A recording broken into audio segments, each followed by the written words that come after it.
বেনামাজির 15 প্রকার শাস্তি। দুনিয়াতে 5 প্রকার, মৃত্যুর সময় 3 প্রকার, কবরের মধ্যে 3 প্রকার, হাসরে 3 প্রকার। বেনামাজির শাস্তি দুনিয়াতে কয় প্রকার? কয় প্রকার বলেন?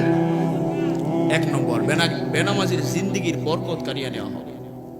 2 নম্বর, বেনামাজির চেহারা থেকে নেককারের জ্যোতি কেড়ে নেওয়া হবে।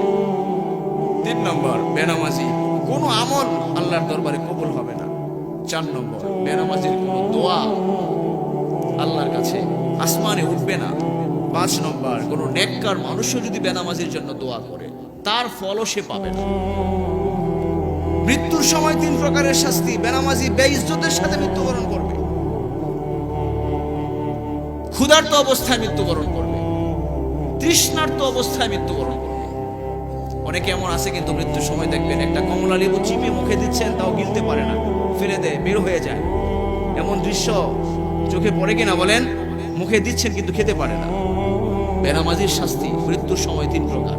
বেইজ্জতের সাথে মরবে, পিপাসার্ত অবস্থায় মরবে, ক্ষুধার্ত অবস্থায় মারা যাবে বেনামাজ।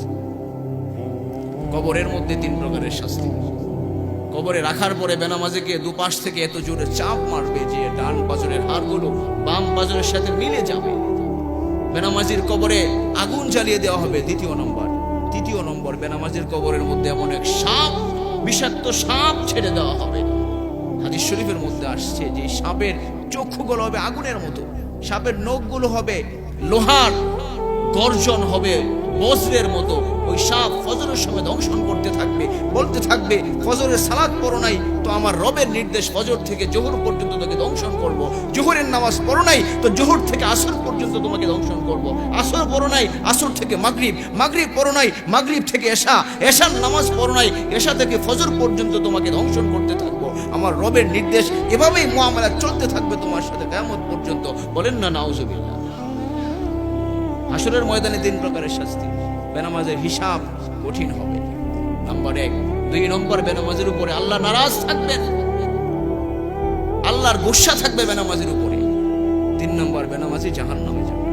আল্লাহ আমাদেরকে হেফাজত করুক, বলেন আমিন। সর্বশেষ 15 নম্বর, এক রিওয়ায়াতে আছে বেনামাজির কপালের মধ্যে লেখা থাকবে ও আল্লাহর হক নষ্টকারী। আরে আল্লাহর হক নষ্টকারী, তুমি যেমনি ভাবে দুনিয়াতে আল্লাহর হুকুম অমান্য করেছো, আল্লাহর হক নষ্ট করেছো, আজকে তুমি আল্লাহর রহমত থেকে দূরে সরে যাও, দূরে সরে যাও, নিরাশ হয়ে যাও। বলেন নাউজুবিল্লাহ। আল্লাহ আমাদেরকে 5 ওয়াক্ত নামাজ, 5 ওয়াক্ত নামাজ সময় মতো আদায় করা। 5 ওয়াক্ত নামাজ মুসলমান হিসাবে ঈমান আনয়ন করার পরে গুরুত্বপূর্ণ আমল যেহেতু নামাজ, এটা যেন অবশ্যই আমরা পড়ি। নামাজ ঠিক তো সব ঠিক হয়ে যাবে, নামাজ ঠিক তো নামাজের উসিলায় আল্লাহ সব ঠিক করে দিবেন। এই জন্যই নামাজের ইহতিমাম।